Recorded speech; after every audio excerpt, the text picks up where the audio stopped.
Of Mice and Men by John Steinbeck, Chapter 3. Crooks, the Negro stable buck, had his bunk in the harness room, a little shed that leaned off the wall of the barn. On one side of the little room there was a square, four-paned window, and on the other a narrow plank door leading into the barn. Crooks's bunk was a long box filled with straw, on which his blankets were flung. On the wall by the window there were pegs on which hung broken harness in the process of being mended, strips of new leather, and under the window itself a little bench for leather working tools, curved knives and needles and balls of linen thread, and a small hand riveter. On pegs were also pieces of harness, a split collar with the horsehair stuffing sticking out, a broken hame, and a traced chain with its leather covering split. Crooks had his apple box over his bunk, and in it a range of medicine bottles, both for himself and for the horses. There were cans of saddle soap and a drippy can of tar with its paintbrush sticking over the edge, and scattered about the floor were a number of personal possessions, for, being alone, Crooks could leave his things about. Being a stable buck and a cripple, he was more permanent than the other men, and he had accumulated more possessions than he could carry on his back. Crooks possessed several pairs of shoes, a pair of rubber boots, a big alarm clock, and a single-barreled shotgun, and he had books, too, a tattered dictionary, and a mauled copy of the California Civil Code for 1905. There were battered magazines and a few dirty books on a special shelf over his bunk. A pair of large gold-rimmed spectacles hung from a nail on the wall above his bed. This room was swept and fairly neat, for Crooks was a proud, aloof man. He kept his distance and demanded that other people keep theirs. His body was bent over to the left by his crooked spine, and his eyes lay deep in his head, because of their depth, seemed to glitter with intensity. His lean face was lined with deep black wrinkles, and he had thin, pain-tightened lips which were lighter than his face. It was Saturday night. Through the open door that led into the barn came the sound of moving horses, of feet stirring, of teeth champing on hay, of the rattle of halter chains. In the stable buck's room a small electric globe threw a meager yellow light. Crooks sat on his bunk. His shirt was out of his jeans and back. In one hand he held a bottle of liniment, and with the other he rubbed his spine. Now and then he poured a few drops of the liniment into his pink-palmed hand and reached up under his shirt to rub again. He flexed his muscles against his back and shivered. Noiselessly, Lenny appeared in the doorway and stood there looking in, his big shoulders nearly filling the opening. For a moment Crooks did not see him, but on raising his eyes he stiffened and a scowl came on his face. His hand came out from under his shirt. Then he smiled helplessly in an attempt to make friends. Crooks said sharply, "You got no right to come in my room. This here's my room. Nobody got any right in here but me." Then he gulped and his smile grew more fawning. "I ain't doing nothing," he said. "Just come to look at my puppy, and I seen your light," he explained. "Well, I got a right to have a light. You go on, get out of my room. I ain't wanted in the bunkhouse, and you ain't wanted in my room." "Why ain't you wanted?" Lenny asked. "'Cause I'm black. They play cards in there, but I can't play because I'm black. They say I stink. Well, I tell you, all of you stink to me." Lenny flapped his big hands helplessly. "Everybody went into town," he said. "Slim and George and everybody. George says I got to stay in here and not get in no trouble. I seen your light." "Well, what do you want?" "Nothing. I seen your light. I thought I could just come in and set." Crooks stared at Laney, reached behind him, and took down the spectacles and adjusted them over his pink ears and stared again. "I don't know what you're doing in the barn anyway," he complained. "You ain't no Skinner. There's no call for a bucker to come into the barn at all. You ain't no Skinner. You ain't got nothing to do with the horses." "The pup," Lenny repeated. "I come to see my pup." "Go see your pup, then. Don't come in a place where you're not wanted." Lenny lost his smile. He advanced a step into the room, then remembered and backed to the door again. I looked at him a little. "Slim says I ain't a pet him very much." Crooks said, "You've been taking him out of the nest all the time. I wonder the old lady don't move him someplace else." "Oh, she don't care. She lets me." Then he had moved into the room again. Crooks scowled, but Lenny's disarming smile defeated him. "Come on in and sit a while," Crooks said. "As long as you won't get out and leave me alone, you might as well sit down." His tone was a little more friendly. "All the boys gone into town, huh?" "All but old Candy. He just sits in the bunkhouse, sharpening his pencil and sharpening and figuring." Crooks adjusted his glasses. "Figuring? What's Candy figuring about?" Lenny almost shouted. "About the rabbits." "You're nuts," said Crooks. "You're crazy as a wedge. What rabbits are you talking about?" "The rabbits we're going to get, and I get to tend them, cut grass and give them water and like that." "Just nuts," said Crooks. "I don't blame the guy you travel with for keeping you out of sight." Then he said quietly, "It ain't no lie, we're going to do it. Going to get a little place and live on the fat of the land." Crooks settled himself more comfortably on his bunk. "Sit down," he invited. "Sit down on the nail keg." Then he hunched down on the little barrel. You think it's a lie, Lenny said, but it ain't no lie. Every word's the truth, and you can ask George. Crooks put his dark chin into his pink palm. You travel around with George, don't you? Sure, me and him goes every place together. Crooks continued. Sometimes he talks and you don't know what the hell he's talking about. Ain't that so?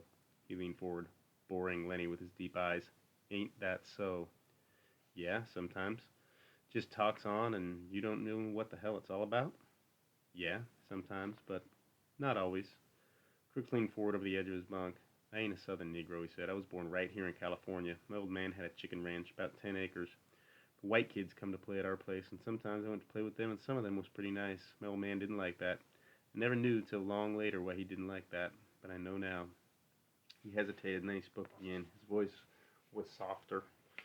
There was another colored family for miles around. Now there ain't a colored man on this ranch, and there's just one family in Soledad, he laughed. If I say something, why, it's just an N-word saying it.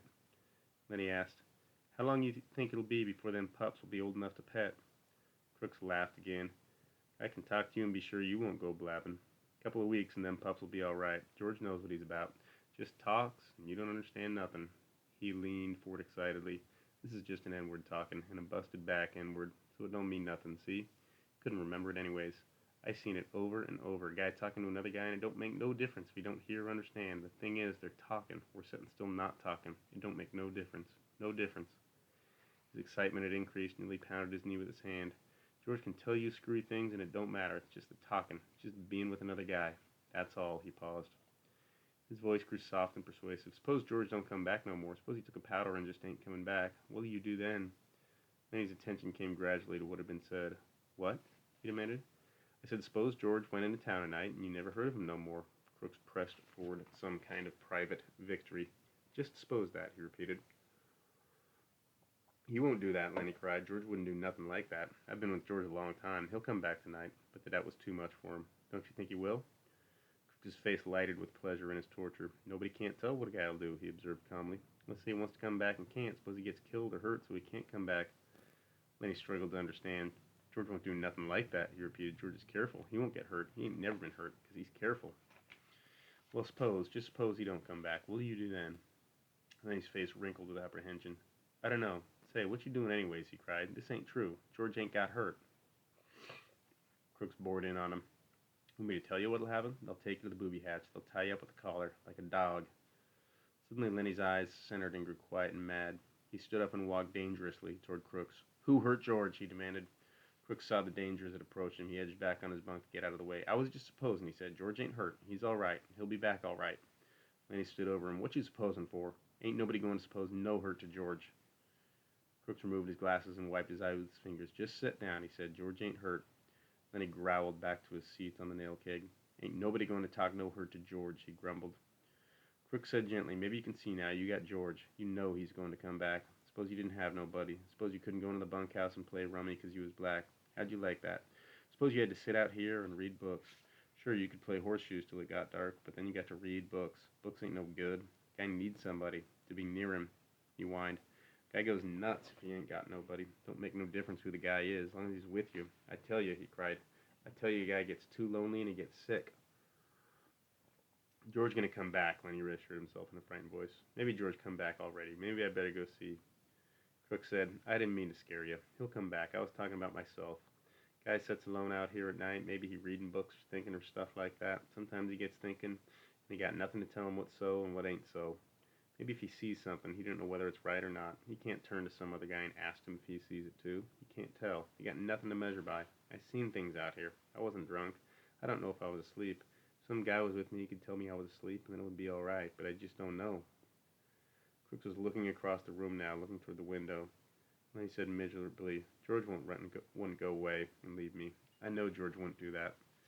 Stable Buck went on dreamily. I remember when I was a little kid on my old man's chicken ranch, had two brothers. They was always near me, always there. Used to sleep right in the same room, right in the same bed, all three. Had a strawberry patch, had an alfalfa patch. Used to turn the chickens out in the alfalfa on a sunny morning. My brother'd sit on a fence rail and watch 'em. White chickens they was. Gradually, then his interest came around to what was being said. George says we're going to have alfalfa for the rabbits. What rabbits? We're going to have rabbits and a berry patch. You're nuts. We are too, you asked George. You're nuts, Crooks was scornful. I seen hundreds of men come by on the road and on the ranches with their bindles on their back and that same damn thing in their heads. Hundreds of them. They come and they quit and go on, and every damn one of them's got a little piece of land in his head, and never a goddamn one of them ever gets it. Just like heaven. Everybody want a little piece of land. I read plenty of books out there. Nobody never gets to heaven, and nobody gets no land. It's just in their head. They're all the time talking about it, but it's just in their head. He paused and looked toward the open door. The horses were moving restlessly, and the halter chains clinked.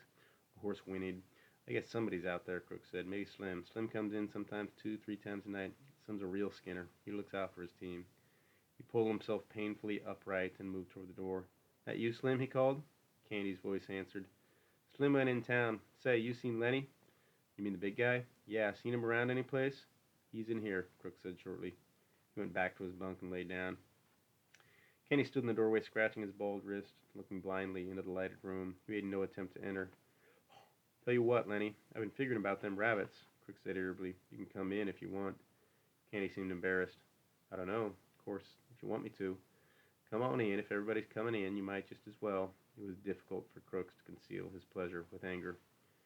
Kenny came in, but he was still embarrassed. You got a nice, cozy little place in here, he said to Crooks. Must be nice to have a room all to yourself this way. Sure, said Crooks, in a manure pile under the window. Sure, it's swell. Lenny broke in. You said about them rabbits? Kenny leaned against the wall beside the broken collar while he scratched the wrist stump. Been here a long time, he said, and Crook's been here a long time. This is the first time I ever been in this room. Crook said darkly, guys don't come into a colored man's room very much. Nobody been here but Slim. Slim and the boss. Kenny quickly changed the subject. Slim's as good a skinner as I ever seen. Lenny leaned toward the old swamper. About them rabbits, he insisted. Kenny smiled. I got it figured out. We can make some money on them rabbits if we go about it right. But I get to tend 'em, Lenny broke in. George says I get to tend 'em. He promised. Crooks interrupted brutally. You guys are just kidding yourself. You talk about it a hell of a lot, but you won't get no land. You'll be a swamper here till they take you out in a box. Hell, I seen too many guys. Lenny here will quit and be on the road in 2, 3 weeks. Seemed like every guy got land in his head. Candy rubbed his cheek angrily. You goddamn right we're going to do it. George says we are. We got the money right now. Yeah, said Crooks, and where's George now? In town in a whorehouse. That's where your money's going. Jesus, I've seen it happen too many times. Seen too many guys with land in their head. They never get none under their hand. Candy cried. Sure, they all want it. Everybody wants a little bit of land. Not much, just something that was his. Something he could live on, and there couldn't nobody throw him off of it. I never had none. I planted crops for damn near everybody in the state, but they wasn't my crops, and when I harvested them, it wasn't none of my harvest. We're going to do it now, and don't make no mistake about that. George ain't got the money in town. That money's in the bank. Me and Lenny and George. We're going to have a room to ourselves. We're going to have a dog and rabbits and chickens. We're going to have green corn and maybe a cow or a goat. He stopped, overwhelmed with his picture. Crooks asked, you say you got the money? Damn right, we got most of it, just a little bit more to get. Have it all in 1 month. George got the land all picked out, too. Crooks reached around and explored his spine with his hand. I never seen a guy really do it, he said. I seen guys nearly crazy with loneliness for land, but every time a whorehouse or a blackjack game took what it takes. He hesitated. If you guys would want a hand to work for nothing, just as keep, well, I'd come lend a hand. I ain't so crippled I can't work like a son of a bitch if I want to. Any of you boys seen Curly? They swung their heads toward the door. Looking in was Curly's wife. Her face was heavily made up. Her lips were slightly parted. She breathed strongly as though she had been running. Curly ain't been here, Candy said sourly. She stood still in the doorway, smiling a little at them, rubbing the nails of one hand with the thumb and forefinger of the other, and her eyes traveled from one face to another. They left all the weak ones here, she said finally. Think I don't know where they all went? Even Curly? I know where they all went. Then he watched her, fascinated. The Candy and Crooks were scowling down away from her eyes. Candy said, and if you know, why you want to ask us where Curly is at? She regarded them amusedly. Funny thing, she said, if I catch any one man, and he's alone, I get along fine with him. Just let 2 of the guys get together and you won't talk. Just nothing but mad. She dropped her fingers and put her hands on her hips. You're all scared of each other. That's what everyone of you's scared the rest is going to get something on you. After a pause, Crooks said, maybe you better go along to your own house now. We don't want no trouble. I ain't giving you no trouble. Think I don't like to talk to somebody every once in a while? Think I like to stick in that house all the time? Kenny laid the stump of his wrist on his knee and rubbed it gently with his hand. He said accusingly, you got a husband. You got no call fooling around with other guys, causing trouble. The girl flared up. Sure, I got a husband. You all seen him, swell guy, ain't he? Spends all his time saying what he's going to do with guys he don't like. And he don't like nobody. I'm going to stay in that 2x4 house and listen to how Curly's going to lead with his left twike and then bring the old right cross. 1-2, he says, just the old 1-2, and it'll go down. She paused and her face lost its sullenness and grew interested. Say, what happened to Curly's hand? There was an embarrassed silence. Candy stole a look at Lenny, and he coughed. Why? Curly, he got his hand caught in a machine, ma'am. Bust his hand. She watched for a moment, and then she laughed. Baloney. What'd you think you're selling me? Curly started something he didn't finish. Caught in a machine. Baloney. Wayne, he ain't give nobody the good old 1-2 since he got his hand bust. Who bust him? Candy repeated solemnly. Got caught in a machine. All right, he said contemptuously. All right, cover him up if you want to. What do I care? You bindle bums think you're so damn good. What do you think I am, a kid? I'd tell you I could have went with shows. Not just one, neither. The guy told me you could put me in pictures. She was breathless with indignation. Saturday night, everybody out doing something? Everybody. And what am I doing? Standing here talking to a bunch of bindle stiffs. An N-word and a dum-dum and a lousy old sheep. And liking it, because they ain't nobody else. Then he watched her, his mouth half open. Crooks had retired into the terrible protective dignity of the Negro, but a change came over old Candy. He stood up suddenly and knocked his nail keg over backward. I had enough, he said angrily. You ain't wanted here. We told you ain't, and I tell you got floozy ideas about what us guys amounts to. You ain't got sense enough in that chicken head to even see that we ain't stiffs. Suppose you get us canned. Suppose you do. You think we'll hit the highway and look for another lousy two-bit job like this? You don't know that we got our own ranch to go to and our own house. We ain't got to stay here. We got a house and chickens and fruit trees and a place 100 times prettier than this. And we got friends. That's what we got. Maybe there was a time when we were scared of getting canned, but we ain't no more. We got our own land, and it's ours, and we can go to it. Curly's wife laughed at him. Baloney, she said. I seen too many of you guys. If you had 2 bits in the world, why you'd be getting getting 2 shots of corn with it and sucking the bottom of the glass. I know you guys. Candy's face had grown redder and redder, but before she was done speaking, he had control of himself. He was the master of the situation. I might have knew, he said gently. Maybe you just better go along and roll your hoop. We ain't got nothing to say to you at all. We know what we got. We don't care whether you know it or not. So maybe you better just scatter along now, 'cause Curly maybe ain't gonna like his wife out in the barn with us bindle stiffs. She looked from one face to another, and they were all closed against her. And she looked longest at Lenny until he dropped his eyes in embarrassment. Suddenly she said, Where'd you get them bruises on your face? Lenny looked up guiltily. Who? Me? Yeah, you. Then he looked to Candy for help, and then he looked at his lap again. He got his hand caught in a machine, he said. Curly's wife laughed. Okay, machine. I'll talk to you later. I like machines.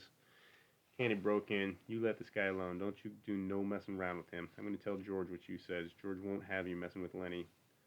Who's George, she asked. The little guy you come with? Lenny smiled happily. That's him, he said. That's the guy, and he's going to let me tend the rabbits. Well, if that's all you want, I might get a couple of rabbits myself. Cooks stood up from his bunk and faced her. I had enough, he said coldly. You got no rights coming in a colored man's room. You got no rights messing around in here at all. Now you just get out and get out quick. If you don't, I'm going to ask the boss not to ever let you come in the barn no more.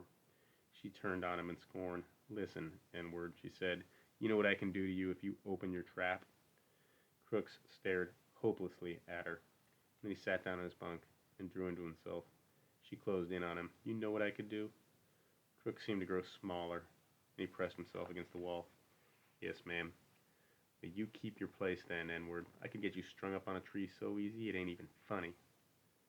Crooks had reduced himself to nothing. There was no personality, no ego, nothing to arouse either like or dislike.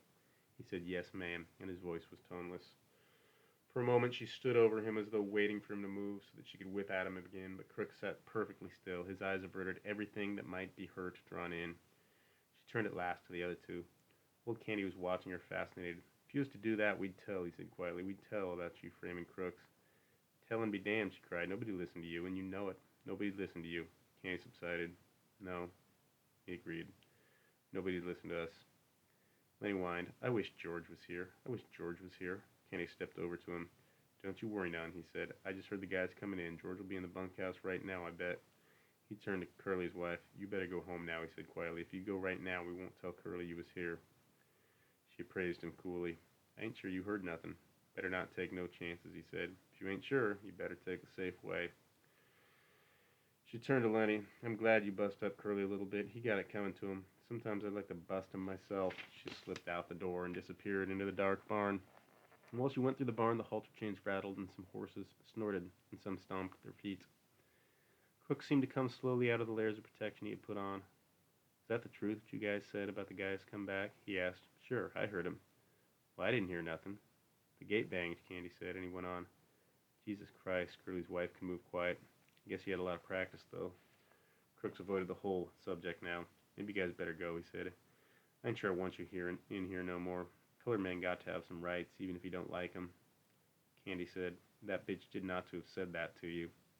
Wasn't nothing, Crooks said dully. You guys coming in and setting made me forget. What she says is true. The horses snorted out in the barn and the chains rang and a voice called, Lenny. Oh, Lenny, you in the barn?